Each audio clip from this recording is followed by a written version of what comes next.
And welcome back to next episode of the FitFilliate Podcast, joined as always at the hip by my faithful comrade Tony, but also excited today for our special guest, the one and only Mr. Zach Forrest. How are you going, Zach? I'm doing excellent. Thanks for having me, guys. I appreciate it. That's good. Always welcome. You're a man who is involved in many, many projects. So I'm sure we'll cover a lot of that exciting stuff today, from HQ to push press and beyond. But excited to see what you've got going on and have a good chat about it. Cool. We were just discussing in the back room, if there is a back room on these things. There's no substance to Zach Forrest. He's just here because he's just terribly handsome. So we brought him on here just so that we could tap into it. I'm just kidding. Zach is probably by far one of the more interesting people in the landscape. I think most of you guys probably know him if you've been around here. I think at this point now you've been on seminar staff longer than Jesus has been born. So I think you've got no shortage of conversations to talk about there. But I'm super happy to have you on here. I know you're doing a lot of different things, so just really wanted to catch up. And I have to throw one email to get there. He doesn't answer my emails that often, so I figure if I drag him onto a podcast, it's the easiest way to have a conversation. Definitely the easiest way, and that is 100% my fault. I'm not. I just don't want to waste your time. It's all good. I'm just fucking with you. It's fine. I'm also I'll just drag Dan on here too. No, so listen, you've got a lot of stuff going on. I think a good start of this is really just digging into your background with the seminar staff. I think a lot of people know you, as myself as well, through the affiliate landscape and stuff like that. And I do want to dig into some of that stuff, your history and really kind of what you're doing really for the affiliate support stuff and what that looks like. But, one of my favorite things on this episode is the podcast really is, for me, is kind of like a personal fun thing, because I get to bring a lot of like long-term friends and like acquaintances on here and like OGs and be like, tell us the origin story of Zach Forrest, because there's so much similarity, but there's always those fun stories. So I guess I know everyone knows you're on staff now, but give us the backstory about how Zach Forrest ended up in that red shirt to begin with, and really how you got yourself there, if you don't mind going way back in the past. Yeah, I mean, the past, it just makes me realize how much older I am now. Probably the reason I actually like doing this, so we all be like, damn, we're all old. Yeah, exactly. And it's funny that you said, like, when I say we, the OGs, right, that we all share very strong commonalities and similarities in these origin stories. And you're right, but there's always like the one or two like unique things about each one of us that really brings a lot of I don't know what je ne sais quoi is a unique thing, but it's like I'm having a hard time articulating. It's like an oomph to our presence on seminar staff. But we all started, usually back in the day before it was mainstream, in either a Globo gym or a warehouse setting of some sort. For me, it was the military. I found it because it was kind of thrust upon me by Dave Castro and a few other people I worked with in the Navy. If you know John Brown, you know John. Yeah. And so John Brown and Dave and Andy Stumpf and JP Bolwan were the guys that kind of exposed me first to CrossFit. And I didn't know it's an interesting group to get exposed to by. I mean, that's more like a dunk tank than it is an exposure. Yeah, it's not like here, try this. It's like, hey, you're going to do this and you need to get good at it. And I was like, oh, okay. But I think I had a huge benefit in the sense that when I was first exposed to CrossFit, the competition aspect, the sport of fitness, the CrossFit Games, none of that existed. It was maybe at that point a thought in Dave's head, maybe, but he didn't tell anybody about it. And so I learned how to do CrossFit, quote unquote, or exercise or movement generally, without thinking, oh, I need to do this in order to compete well. It was literally just to be better operationally. And so, take that. Fast forward it 5 years, fast forward it, was it 6 years to when I actually got on staff in 2009, 2010. And I had been training civilians for, 3 years, 3 years at that point. And it was just something that I always kept with me, that CrossFit, no matter how big the sport got, it was not the goal, not the objective. Yeah. And I think I hope that with newer trainers and newer affiliate owners nowadays, that still rings true. And it's the one thing I think that a lot of OGs share in, that you don't see that often nowadays.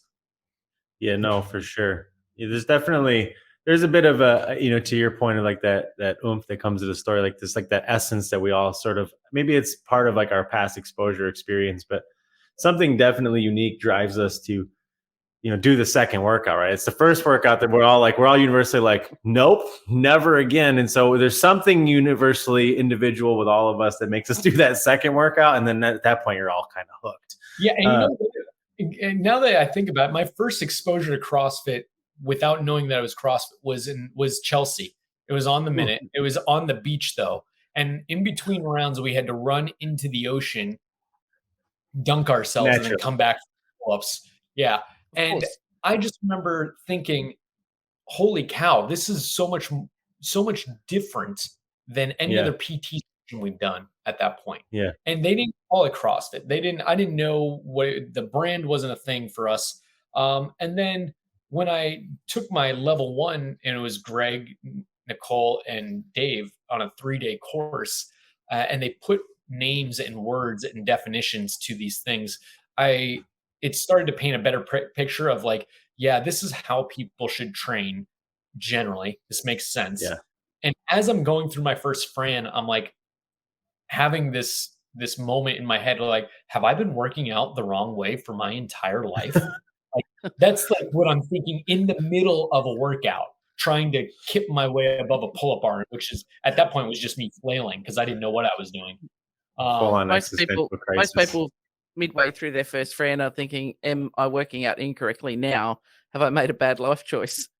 Yeah. And so, but that was the thing. It's like, people tell me like, oh, they immediately hated the workout afterwards. I was halfway through Fran, and I was baffled. I was confused. I wasn't upset with my performance. I wasn't like dying or anything. I was just like, what is happening to my body right now? It's been something I'd never been exposed to. And I think that curiosity of trying to figure it out is what kept me going. Yeah. No, that's well, there's a couple things in there. One, 3-day seminar that's like showing your age right there.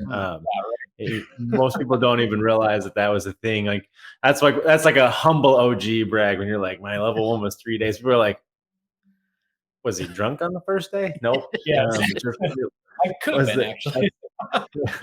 There's probably a good chance also that at some point that day you did get drunk. Back in the old days. But yeah, I think that story's funny. I laugh about it, but so many of us, and maybe it's still the case now. And I think maybe one of the reasons I like to go down this road of nostalgia is that, I think if there's a way and there's a conversation to let everybody that's new to the sport of CrossFit and new to the methodology of CrossFit, get a glimpse into what it meant to be a part of the CrossFit that we all kind of started in, like, and appreciate kind of like where we've all come from. Cause like, there's some good parts of it. And there's definitely some like, what the hell was that moments, from those eras, but it was such a cool time to go through. And maybe I'm just nostalgic cause I was a part of that time, but it's fun to hear everybody's stories. And they're always those same stories because back then, everything was an existential crisis, right? Like, because you didn't know what was coming out of the hopper or was going to go onto the main site. And you were just like, what? Is that even possible? Right. But like today's CrossFit, it's like almost anything is possible. So I don't even know if new CrossFitters look at things and go, huh? I mean, they probably do a little bit to be like, that's going to like, can somebody do that? But like back then we're like, somebody's going to die. I think it's because there's so much, not only literature, but there's so, even outside of CrossFit, you see workouts that look like CrossFit workouts being advertised and marketed. And it's like nowadays, you could throw up a CrossFit workout that you, as an OG programmer, you'd be like, this is ludicrous. This is crazy. And 9 out of 10 people that are going to attempt it will look at it and just be like, okay, because they have so much exposure through social media or their own research. Yeah. line that they've seen so many different combinations and they don't really know what to not expect. Whereas back then, it was so radically different than when we saw certain workouts, we were literally questioning physiology. We were like, I don't think a human can do that. Yeah. Well, I think a lot of those workouts were designed that way too. To like, Greg wrote those like, can someone do this? Right. Like and now fast forward 20 years at this point, like every combination of movements to some degree has been assembled. And if you've done CrossFit for more than 10 years, like I can tell you what any combination of couplet, triplet, or chipper is going to feel like based on what's in. And like that is a level of physical and proprioceptive awareness that like as CrossFitters we take for granted. But if you look around like the rest of the world, like I can tell you what anything is going to feel like, from a walk around the park to like whether I'm going to be doing some burpees. You just know all these different things. And like back then, it was like, okay, I'll give it a shot. I mean, exactly. It's like, let me throw up a prayer and see what happens. And you are 100% right. And it's like, the quote from Greg back in the day, the greatest adaptation takes place between the ears. One of the adaptations was understanding and knowing your body intimately and how it's going to respond to certain stimuli under varying conditions. It's like you just said, if you've been, one of the most huge advantages a veteran CrossFitter has is they can look at any physical task and with relative accuracy predict how it's going to make them feel. Yeah. And you are 100% correct, whereas the average human is going to be so far off the mark in their predictions relative to the average CrossFitter that it gives us a distinct advantage, not physiologically, but psychologically. Yeah. Never. Yeah.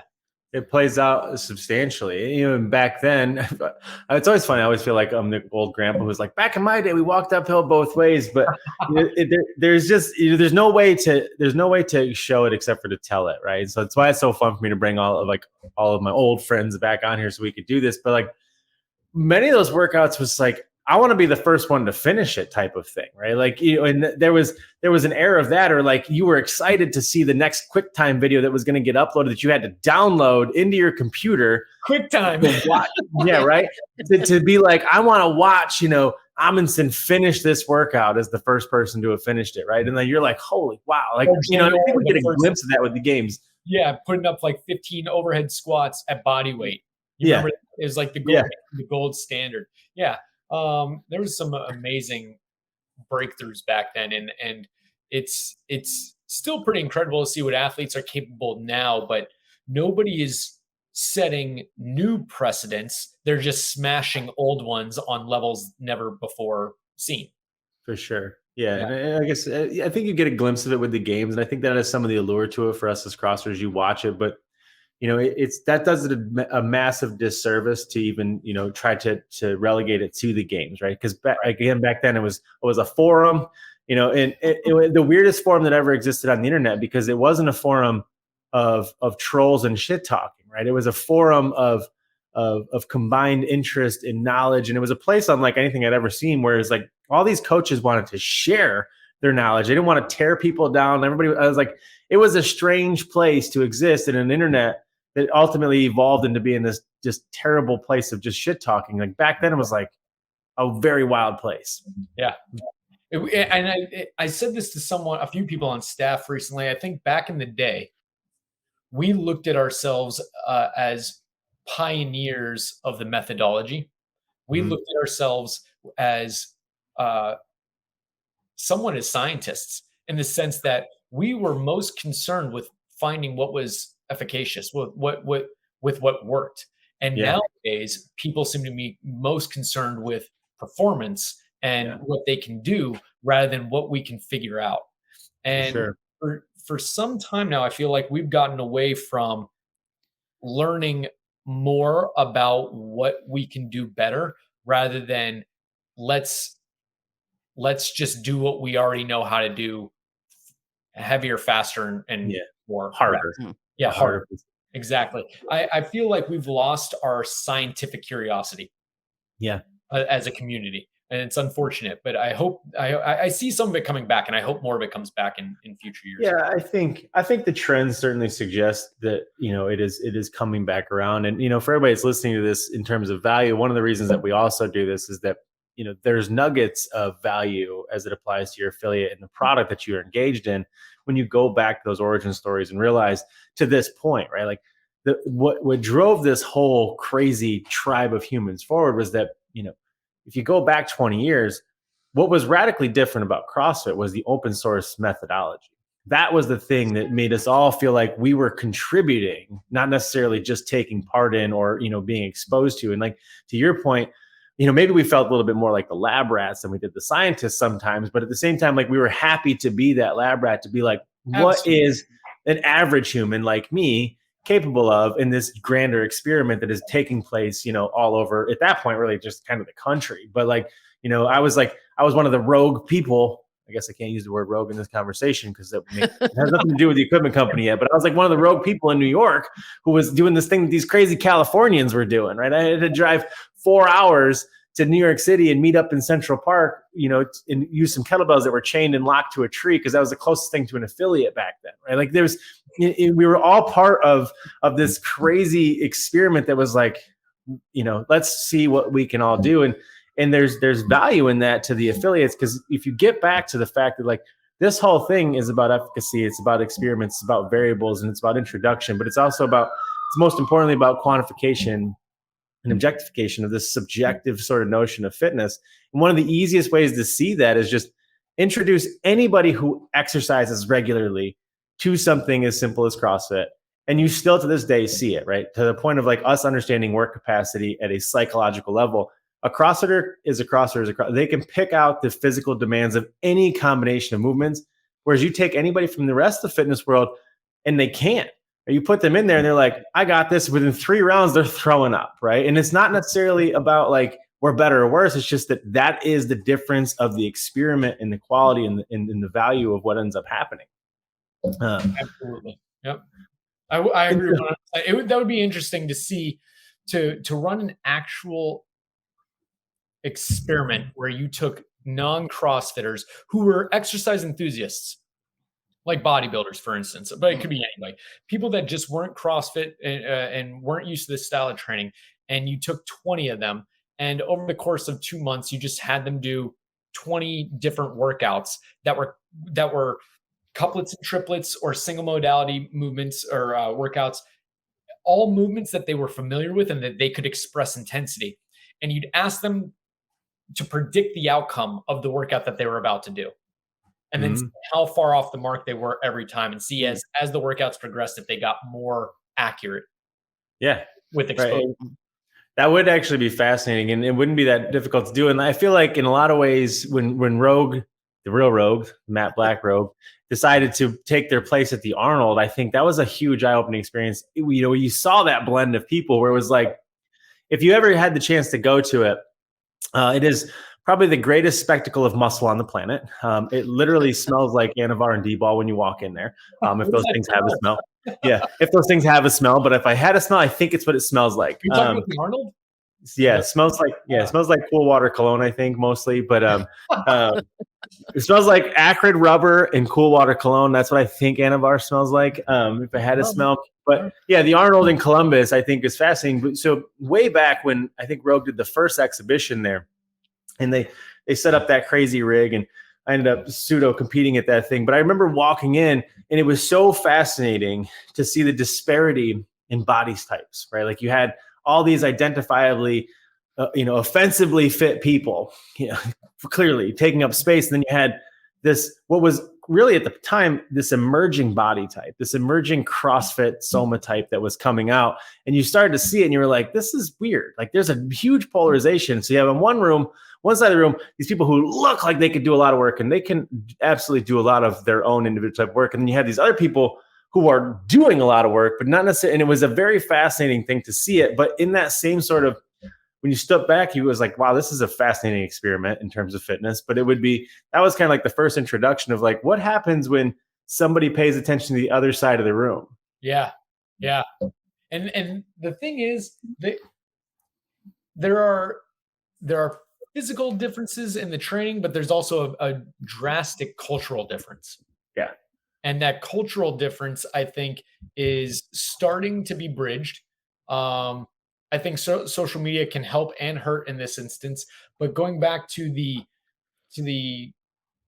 our discussion earlier about how our community used to be more scientific, and I would say the bodybuilding and the power, well, there's some aspects of the powerlifting community that were relatively scientific. Louis had some principles of science that were hard staked into his culture that I really appreciated. But the bodybuilding culture, I think, had a lot of positives, but also started to blend in with CrossFit on the cultural level when people started preferring the aesthetic of CrossFitters to bodybuilders. Mm-hmm. And I think that while exposing us to more people and getting more people involved may have watered down a little bit of our scientific stance. I don't know if that's for the better or the worse overall just yet. Mm-hmm. I've made a decision for myself on that, but it is something that I noticed.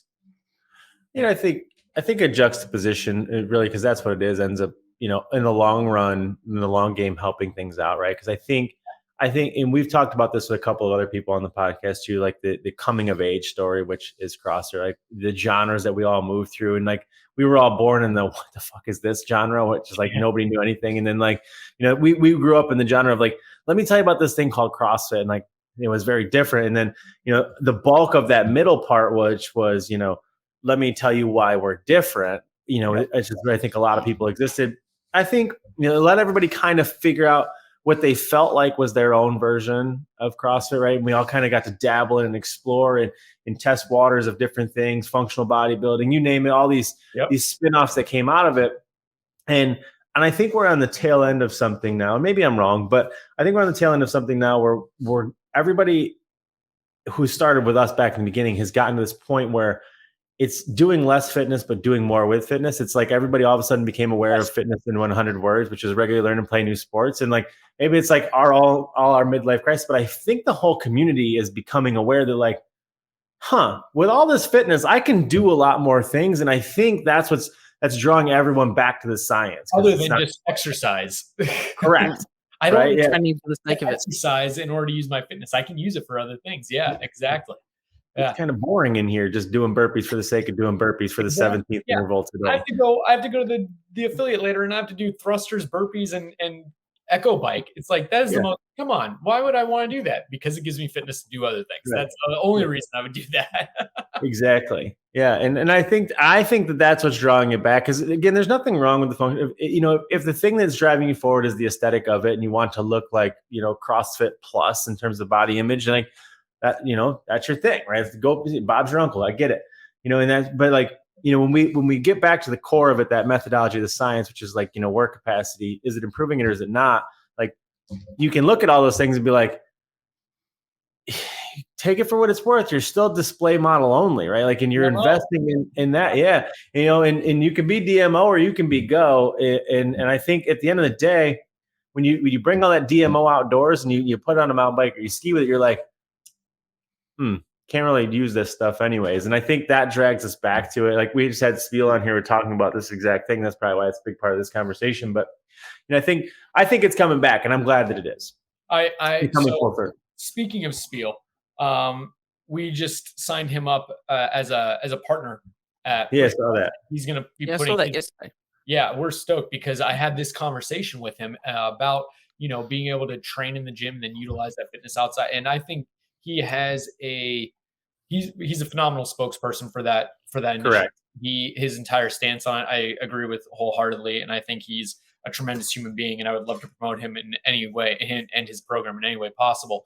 And I am really excited that he has the touch points he has with other affiliate owners so that he can start exposing them to this style of culture. And going back, so I want to full circle real quick. I got on staff in 2010, and that stance has always been part of things that we've taught at the level 1, right? Mm-hmm. But we opened up in 2008 as CrossFit Las Vegas, and one of the things I think every affiliate owner needs to understand is that the culture, you said it, it's like everybody was looking to find their own version of CrossFit, and the affiliate owner's version of CrossFit becomes typically the culture that is set at a given affiliate. And that culture right there is what is going to expose let's say over the course of a year, 300, 400, 500 people, maybe more, to what they now think is CrossFit, which was your version of CrossFit. And that's what they're going to go champion as CrossFit, or tell other people, hey, this is what CrossFit is. So affiliate owners need to understand their responsibility and in looking at, hey, is my version of CrossFit, is it what I want being put out into the world as this is CrossFit? Right. I don't think a lot of affiliate owners actually take that responsibility seriously enough. Maybe they do, and I'm just what's the word? Pessimistic? Yeah, it's cynical. funny. I had a conversation yesterday with somebody, quite an experienced coach who had listened to our Spieler episode, who said that it kind of made their head hurt because it's like, this isn't what we're teaching in the level 1 seminar. This isn't what I said. Well, it's an evolution, because they were concerned about the giving everybody what they want. I went, right. You forget though that he's talking about members who have trained with him for 6 to 10 years. They might have specific. He's not saying to the whole class, "Hey, come on in, do what you want," but it's an evolution of understanding what some of your members need.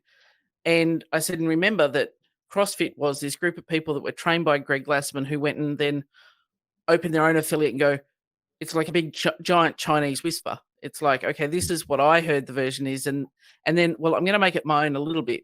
And then people from their affiliate and so on and so forth. So we're all, it gets diluted the further out it goes, and everyone puts their own little take on us. It's not taking away from the foundations of what we teach in the level 1. It's just evolving as the client journey evolves, and as programmers and affiliate owners and coaches evolving with them, rather than saying, well, okay, 5 years, that's it. Here's your long service leave. Your time with CrossFit's over. Like they still want to throw down with their buddies, but just because they're not doing the same thing, does it mean we're not doing CrossFit? Right.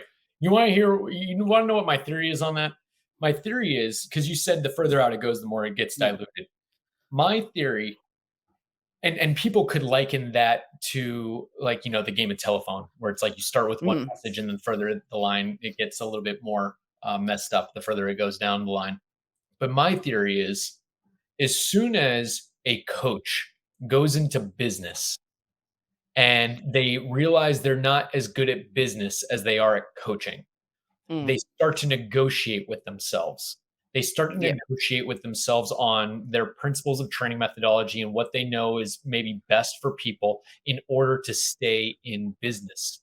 And I understand that there's got to be some give and take, but I think too many coaches don't want to be business owners, or they're business owners reluctantly. And instead of learning good business principles, they just continue to negotiate until they're able to survive and offer some mediocre product and keep their doors open. I think if you offer CrossFit really, really well, and you understand business principles really, really well, it would be very hard for you to not be extremely successful as an affiliate owner, financially, culturally, fulfillment. I think the businesses that are offering, for lack of a better term, a watered down product as the OGs see it, because we've all heard that there's some complaints about that. I think that is when you have people compromise. And that's where I think that comes from. I don't think they do it on purpose. I think they do it out of fear and survival mechanisms. Yeah, they just want to, make it less, even like when I was in my affiliate, when people would say, oh no, I took the word CrossFit out of my branding because I didn't want to scare people. It's like, well, you're not communicating properly. If you think it's scaring people, then you're not doing your job. Like, don't remove the thing that you think's scary, like educate and do the thing and do it well, rather than going, I'm going to cater to what everybody wants and we're just going to do this version of it, which it's a negative dilution of the product and what we do, for sure. Yeah. And that's what gets away from the level 1 teaching. Yep. Yeah. The level 1 talk much about, oh, sorry, Tony, go for it. Yeah. No, I was just saying, we're just going to use Zach's soundbite of that, because if we could just blow that up and ramp up the volume to 300 and play that out into the universe so that everybody can hear that, that would be fantastic. What did I say? in your opinion as to how this has gotten to be the point of coaches who end up in the business without it. And I want every coach who is passionate about CrossFit to be in business for themselves as either a full-time coach or an affiliate owner. But I also want them to do it with the knowledge and the passion of running a good business, because that's what's going to help people the most, is a passionate coach who's also passionate about business and does both well. Yeah. I think, with the coaches conversation, you're spot on, right? I mean, everybody, you get to L1, you get to L2, whatever your lineage or your education is, and you go out in the world, and no doubt about it, ends up being more difficult than you thought it was going to be. And variables are introduced into these expectations you had, and you're spot on that, like, if you both had the skill set and the coaching skill set, as you also had the business skill set, things would be a little bit different, because at the core of it all, it comes down to influence human behavior. You have two choices: you can inspire or you can manipulate. And what I think ends up happening for most people is that they get into business, they get into coaching, they find themselves unable to make money coaching, and they end up in business, and which is a good transition, and it's a good trajectory, because I think that at the end of the day, all trainers are essentially to some degree contractors, whether they're employed or otherwise. Like, I think they're entrepreneurial in nature because it's the very nature of what we do. So there's a very individual course, but things start to get hard. And just like any business, it's not unique to trainers either. You could be a bakery, you could be a car shop, but if you're not identifiably or offensively good at what you do, you find yourself needing to manipulate the market to influence behavior, meaning to get people to buy from you. And one of the things you see is people dumb down their idea. They had this perfect vision of CrossFit, what it was going to be like and how they were going to do this thing and save grandmas and mothers and all these things. And then they open their mouth and it doesn't work, right? And so then inevitably they're like, I got to change the method, right? And so they manipulate the whole model to make it more appealing to these people. Yeah. But if they would have just led on inspiration and really just leaned into their methodology, and they got more circumstances and they got more case studies out of it, you can still influence behavior, but that's the long road. And so you see that inspiration versus manipulation conversation is short-term wins, manipulations, long-term losses, right? But inspiration is short-term losses, long-term gains. And we've got to get coaches to play the long game. And you know what? I think I love that you said that. And it's 100%. I'm with you 100%. And I draw a parallel to the lecture that we give at the level 1 about technique and intensity, and we talk about mechanics, consistency, intensity.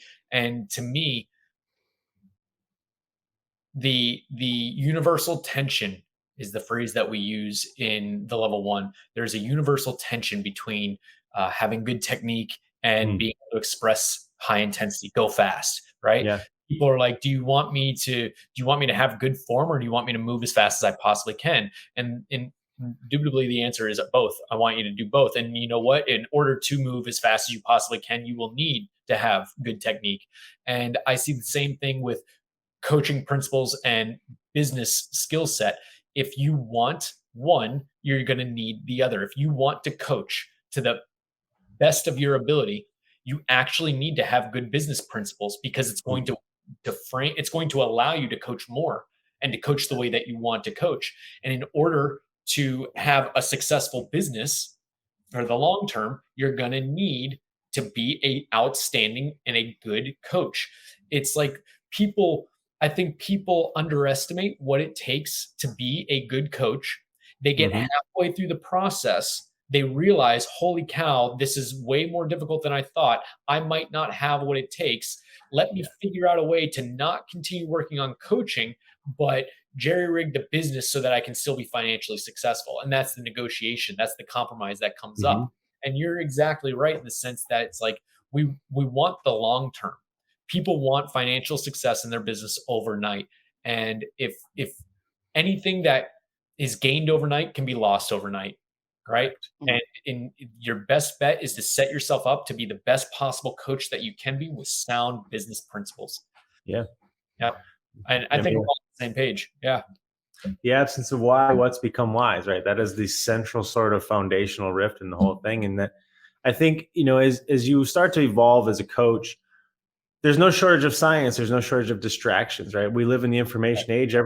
Confusion is one Google search away, right? And we all live there. But the beauty of CrossFit was always in that, we are objectifiable and quantifiable. So it didn't matter what you Google search. If you just implemented it, tried it, you could just validate it and be like, work, didn't work, move forward. But the absence of why, what's become whys. And that is a central conversation in all businesses, right? And if you can understand your why more profoundly, you don't get so distracted by the what's. And that's really where the whole inspiration versus manipulation comes from. Because if you don't have that why, you start looking around for them, right? And you see this quite a bit on the training floor from people who come in and they forget what brought them in the gym for the first place, right? They forget why, they started CrossFit, why they Googled it to begin with. And then they look around and they've forgotten what it was like to be in pain or out of shape or whatever that was. And then next thing you know, they're like, I guess I'm just going to do what Zach's doing, right? Because he looks like he's in shape. And you start ending up with all these mimetic goals. And now we had all these trainers, who wanted to become coaches, and they were just trying to just do what everybody else was doing. But I think the saving grace in this whole thing is that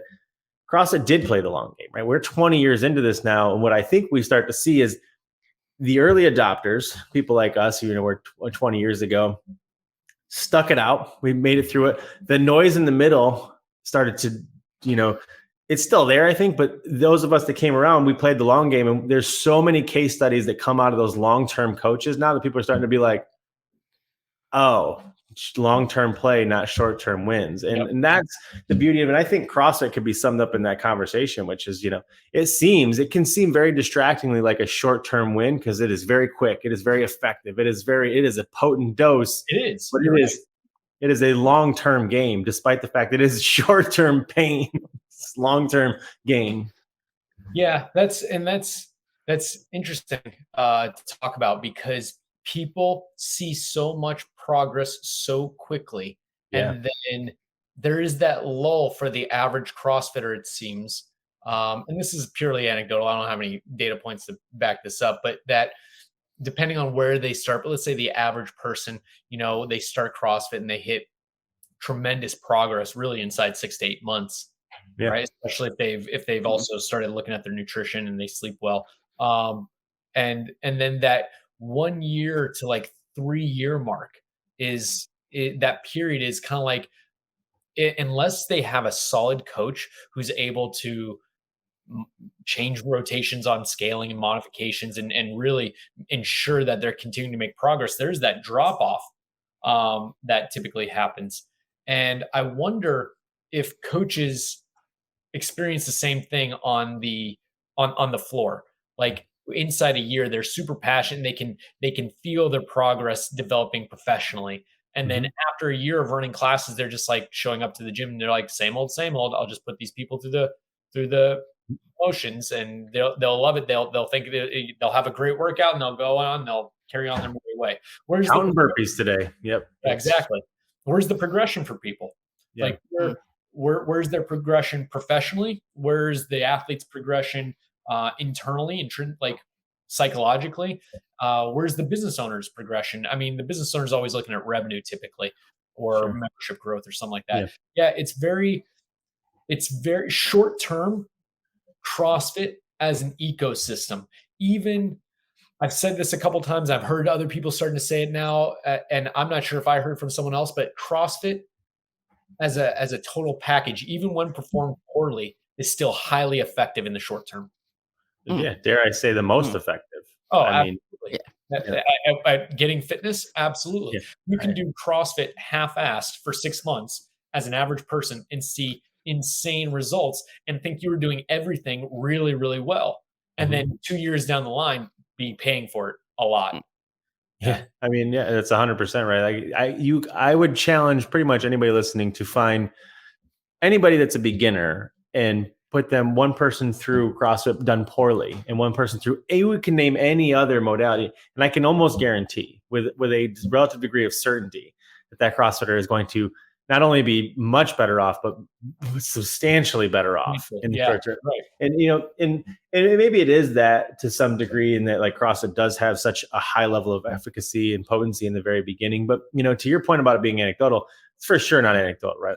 We've watched this play out over 15,000 affiliates across the board. Like you've seen it with hundreds of members over time in your own affiliates where They come in, they PR everything for every, and then what happens? It starts to get a little bit slower. And that's really when, as a coach, that's when the magic begins to happen, because in the beginning, trainers are effective in that first part, right? Like you can tell them pretty much anything and deliver information, and it's going to elicit a potent dose. But it's when that lull comes that I think coaches find themselves ill-equipped to handle it, because that requires conversation and understanding. 100%. And then they get to that point, and in order to get them to move through that plateau, we have to get them back to their why, because the dangerous part right there is that if we don't do that, and you see this happen thousands of times, if we don't do that, they'll look around for distractions. They start looking, I'm going to be a games athlete. I'm like, Terry, that is a terrible idea. I don't even know where you dreamt that up. Like, I love you, you're great, but like, no, right? Like, come on, Terry, you had one job, right? But like, you see that all the time. Like, why are you here again, Zach? You're doing your third rotation of intervals today. You're like, I don't know what else to do, right? And that's what you see. They just start, all the whys go away, and they start just looking for what. That's why. That's what Rich is doing. Well, yeah, exactly. Yeah, we got to just do that, right? And there's nothing necessarily. I mean, listen, there's worse things they could be doing. Sure, like more CrossFit is certainly not necessarily the right answer, but it's not always the wrong one. Yeah. But if we can get them to it, but the point of that, I guess, is that training is terribly effective, even done poorly. And we see this not even just in CrossFit gyms, but like a bad trainer can change somebody's trajectory in 30 days, whether it be CrossFit or otherwise. But the staying power is the question. And I think what is awesome about CrossFit, and it's undeniable at this point, there has never been a fad or a trend pop up that has had the staying power of this brand, right? Like, people don't quit CrossFit. Like, obviously some do, but like the masses are still here in droves, because even if you quit CrossFit, you probably quit your affiliate, but I guarantee you're still 21, 15, and 9ing in your own garage, and you're still doing couplets. I guarantee you are still utilizing a vast majority of the principles that you learned while you were at the affiliate. You may quit your gym, but it's very hard to do CrossFit for any substantial amount of time and then disassociate with the majority of the principles of the program, because the program is so effective. You'd be disassociated. You would be leaving results on the table. Yeah. I've seen it in rare cases where people dedicate to another sport like powerlifting or Brazilian jiu-jitsu, and they don't want to use CrossFit as their conditioning, but they're still going to be like, I'm doing intervals on the bike, I'm doing blah, blah, blah. And they won't be like, I'm not doing CrossFit. I'm like, yeah, but you learned about that at CrossFit. Right. Like, even, in the bodybuilding space, the functional bodybuilding, they're still doing, AMRAPs, EMOMs, pushing for that stuff. It's like, yeah, you've got it under a different banner, but it's still that. Where did you learn it? Like, where did it originate for you? Like, I'm pretty sure we were the first ones in the space using that terminology that everybody freely uses, now, but it's like, that's where it came from. So you retain that, and you learn what you learned, whether you went off and did powerlifting, you learned how to use that barbell at CrossFit. Your first exposure deadlifting was in that affiliate. Yeah. Yeah. We popularized and mainstream a lot of the terms and a lot of the things. And I would never, I think it'd be a rare thing that CrossFit actually created. But like, I'm trying to think, I don't know if some of the terminologies or terms in our vernacular, let's say AMRAPs, EMOMs. I think EMOM actually we took from someone Butterfly pull-ups, but you don't see anybody but CrossFitters really doing that. We still get roasted for that. It's funny. I was in the powerlifting space for a while, and the powerlifters would all, bag us out, CrossFitters, and talk shit about us even while we're in the room. And I remember having a conversation going, if it wasn't for CrossFit, I did a national championship, and I said, how many women competed last year in this national championship? And they're like, oh, like 3. Said, so if it wasn't for CrossFit, your shitty backroom sport would still be a shitty underground backroom sport with, just dudes eating whole chickens and clanging and banging. So now you've got you got a terrible visual over eating a whole chicken. 50 in a basement. 50 women who learnt that it's okay to pick up a barbell, because in their Globo gym, like, the dudes in the squat racks were like, are you lost? Like, you don't belong down here.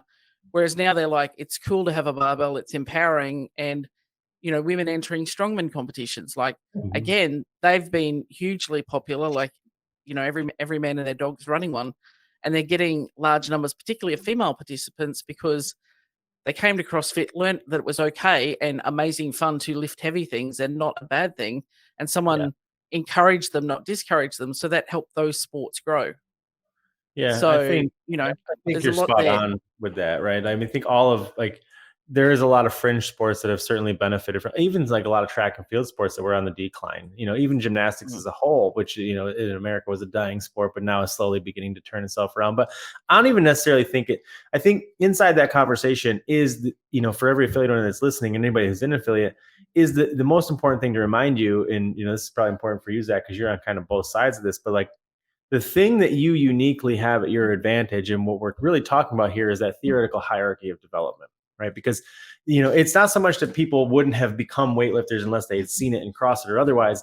It's a little bit more, I guess, insidious in that, the reason you're able to become that weightlifter, that power lifter, that, the gymnast, all these things, is because through that hierarchy, and you chose to put that sport at the top of that sport, but it's through the metabolic conditioning, it's through the nutrition that you're even able to endure the volume that you need to compete at that sport specific element. And it just so happens that you're like, oh, I really like this fringe sport that I never knew about in high school because it wasn't football or soccer, right? But I think that in terms of affiliate owners and value, you have to understand that regardless of what sport they choose to play, whether it be kickball or it be weightlifting or you name it, you're selling them the solution to that framework and that value, right? Because you're making those things possible. And I think, to the point of this whole conversation so far, is that is the full circle of the evolution here, is that we're getting back to that regular learn and play new sports thing. And what we're starting to see is the long-term implications and the long-term value in terms of administering that theoretical hierarchy day in, day out, without fail, nutrition, metabolic conditioning, gymnastics, weightlifting, sport, over and over and over again, to the point where people are like, I'm doing some cool shit now. And sometimes it's with a barbell, sometimes it's with a mountain bike. It doesn't really matter. But now we're starting to see long-term value implications, I think, from 10 years of that volume tolerance training. Yeah, I don't want people doing CrossFit so they can get good at exercising. I want people doing CrossFit so that they can have the physical platform to do whatever it is that's going to make them happy. And that is decidedly, in my opinion, the difference between training for exercise, training for CrossFit, and training for the sport of fitness versus doing CrossFit. For sure. CrossFit is not a sport. There is a sport of fitness at the games, and CrossFit is the brand that represents it, but that's not CrossFit. Yeah. I want to shift discussion if we can. Yeah. You guys, because I wish I knew more about FitFilliate specifically. What do you guys do with affiliate owners on the cultural front? So one of the things I just started doing with the custom programming, the company is called PhysEd, just because I like that name. That's clever. Good job. Nobody had it, by the way. There's no I'm surprised. But one of the things I realized when I was going through some onboarding calls with people was what am I trying to do by giving someone custom programming? And it's giving them a platform to better control the culture at their gym, because I think programming has a tremendous impact on the culture at a gym. And I'm just curious, what have you found that works extremely well with helping affiliate owners or gym owners steer the culture at their gym? Yeah, I mean, you're right. Programming is like the daily dose, right? It's a daily supplement that plays a role in it. I mean, for us particularly, there's a couple of things. One, we believe the biggest threat facing affiliate today is standardization. In that kind of the point of this whole conversation that we've been having, right? Where it's like when you're so bored or you're so lost or you're so confused, you'll try to do anything, right? And so what we see quite a bit across the board for most affiliates is that they have lost the understanding of what it means to be in pursuit of something individually their own, right? Their own culture, their own otherwise. And so I get it. They're focused on revenue or they're missing some things like that. But what we do particularly is get them back to their why, back to their vision, and what their interpretation and their application is of their version of CrossFit, and getting them to understand, how do we apply the methodology, not change it. How do we apply that methodology? How do we implement that methodology? And how do we, utilize that what does that look like in my space? Because that in some spaces looks like a lot more sandbags and, concrete balls. And that in some places that looks more like my clients are out doing ultra races. And it really, to your point earlier, we were talking about like that culture that you create in those gyms will dictate the application and the understanding that most people have through, their exposure to CrossFit. Like my version of CrossFit, what looks like what I got from Zach. Right. And so for us, we get them to really become laser focused on who they are and who they're not. And by doing that, it allows them to really kind of strip themselves of so many distractions because like right now, there's no shortage of people who will sell them the chaos to then sell them the cure, right? Like you got all this lead gen stuff going on. You got all this, these playbooks, they got all these things going on. And those seem like well-intended ideas, but the big threat in those is that if pursued, like most things, you end up coming out the back end without any of your identity, right? And so for us, it's getting them to be very proudly there. And like, that's leaning into like, do you want to do grit type things? Let's do grit type things. If you believe in that, if that's your thing, because at the core of it all, if your business is not both improving the quality of your life, and if it's not fun, you're not going to do it, right? So let's figure out what yours looks like, because again, all CrossFit works. There's no good or bad. It's just different. I mean, there's much better for some in some degrees, but like if we can define yours, I guarantee you it turns into the best version of itself. What CrossFit always goes wrong is when it gets distracted. Yep. That is tremendous. I love that. It's like you have articulated really well a way for affiliate owners to hone in on cultural ownership. And I love that. And I think that's something, because it's very vague for a lot of affiliate owners, and affiliate owners won't, business owners in general won't put a lot of thought into it, because it's so what's the phrase I'm looking for, when it's easy as a result of their personality. It's not intentional for them. Correct. But you're articulating it in the way that it needs to be it needs to be intentional. Yeah. Well, so the biggest risk we think is individuality, right? Is standardization. But the reason that that's able to happen is that the biggest, sort of existential that's happening to them is doubt, right? Like look across the board, most affiliate owners, we've left the ecosystem where, 10 years ago, it was going to go right? Like it didn't fucking matter what you did. You're like, this is the greatest thing I've ever done. I have no idea what I'm doing, but it's awesome. And then, now all this marketing has entered into the space, and all these people are in their inbox telling them that they're doing it wrong and they don't know what they're doing and it's broken. And this is why your business model is never going to work and CrossFit can't work. And so now we have 15,000 people scratching their head being like, does this work? Right? And so doubt, just like, when you're the skinny kid who's insecure in high school, you're not going to wear those clothes that you might feel good about. You're like, I'm just going to try to wear what everybody else is wearing, and they don't fit you and they don't look good. And you just look like a weirder version of everybody else. And that's what ends up happening. Right. And so if I don't succeed while trying to blend in, it's because of everybody else. It's like, they don't have the responsibility at that point. I'm doing what everybody else is doing. Why is it working? Yeah. And they get also if they're operating in that scarcity, like, there's not enough and I need to have everyone. And so I just need to do it. Well, this way seems to work for Zach. So I'm going to do what Zach does, even though your tribe, your people, completely different. It's, they lose that because it's like, well, just give me the template, give me the answer. Yep. And which is where we're very anti the answer, I guess, at FitFilliate, where it's like, well, your own solutions. Let's give you the belief. Yeah, let's give you the belief to trust your own solutions and your own dreams again, rather than here, let's give you our template so you can replicate, our version of CrossFit, which is not, the intention. You know what? That triggered a thought. And just so you guys know, I'm going to have to wrap up here. Sorry. But that gave me a thought when you were saying that, Lisa, and it just loops right back to what you were saying, Tony. I've never seen an uber successful business by someone who has taken a bunch of templated answers. I'm talking like franchises. What's that? Franchises, but we don't want affiliates to be franchises. I'm talking about affiliate owners specifically. Yeah. The ones that like you walk into their gym and you can tell like they run a tight ship and they're doing CrossFit well and they're financially sound, financially successful.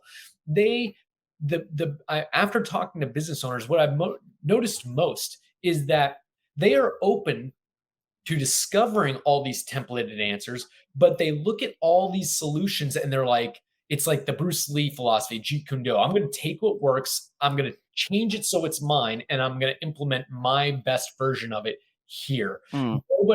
Nobody has, but they do so with the explicit understanding, like you said, Tony, of their why. They change it because of their why, not for any other reason. And that's, it just dawned on me. I've never seen anybody do really well as a franchise solution in the affiliate setting. Have you? No, and that's why we built the company this way. Yeah. You know, it's so boldly as to say advice doesn't work, right? Because advice is well intended, but it assumes the receiver of said advice is incapable of solving their own problems. And if you're coaches, that can't be true, because all coaching is the transfer of belief. And if I don't believe Zach can solve his own problems, he shouldn't be my client. But you know, that's where the guru space came from. And it kind of infiltrated the gym space to some degree. And they're like, hey, I got an answer. I'll sell you the answer. Right. But like the reality is that no, you don't ever see it work, because the beauty of it is, and the thing that drew us all to it was the individuality of it all. It was my own way to do it freely and to my own, you know, my own discretion or otherwise. And so to change that is to change the thing that you love and know about your version of CrossFit.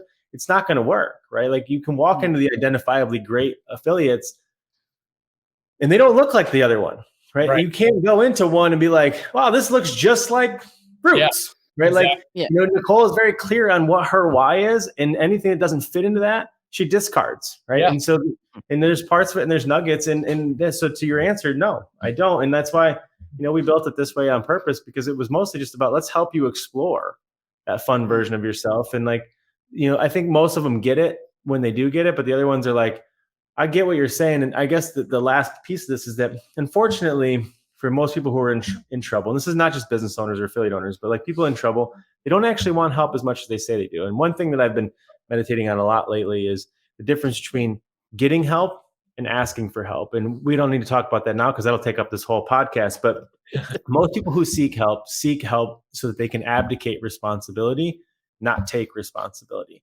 And when you ask for help, you're asking to take responsibility and get that help. And that's a big difference. And that's why most people struggle in that category. I think, man, I hope everyone that listens to this, whether or not they're business owners or not, I hope that they take that message to heart. That's a very potent message right there. Yep. Appreciate that, sir. Well, I'll get you back to your day, sir. Yeah. We just moved here and I have a contractor coming over, so I apologize.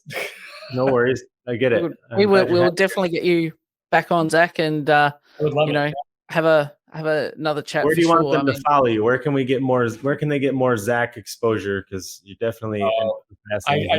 I don't put myself out there as much. I mean, Instagram is probably the most updated thing. Zach_AF. It's my initials, but yeah. Go get him. Go get him. Worth following. He's always doing something interesting. So. Trying to. All right, guys, take it easy, and we will see you on the next one. Thanks for your time, Zach.